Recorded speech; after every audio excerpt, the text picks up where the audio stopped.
Racism is not your fault, but it is your responsibility.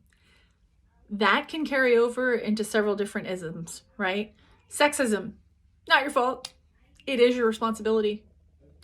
Transphobia, not your fault. It is your responsibility.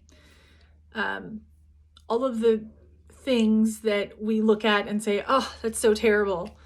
And our pastor said something about sitting in the discomfort of it, because when white people have a conversation about race, it can get very uncomfortable very quickly, because we have to be comfortable tackling our dismantling of things that we've been told our entire lives.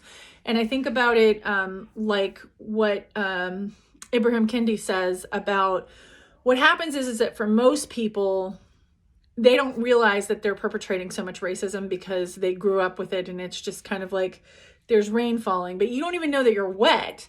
And someone offers to hand you an umbrella, and you're like, I don't need an umbrella, it's not raining. So it's like having to be looked at and going, oh, I wonder, wow, I hadn't thought about it like that. And then someone brings it to your attention. And the thing is that we all need to do our own education.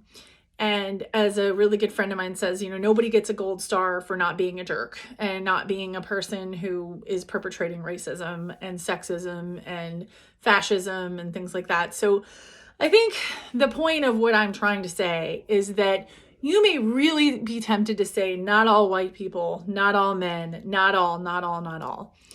And I'm going to push right back at you and say, it is not your fault, but it is your responsibility. Just like it's my responsibility. If I see racism or sexism, I need to call it out, just like you need to as well, because the only thing it takes for evil to prosper is for good men to do nothing, and for good women to do nothing, to keep that as inclusive as possible, for good people to do nothing, because it can be so easy to just go with the original quote when it's like good people, good humans everywhere. We need to band together and have our beloved community the way that Martin Luther King wanted us to. So I hope that helps. And if this makes you uncomfortable, sit in that discomfort and then figure out where you're going to stamp out racism.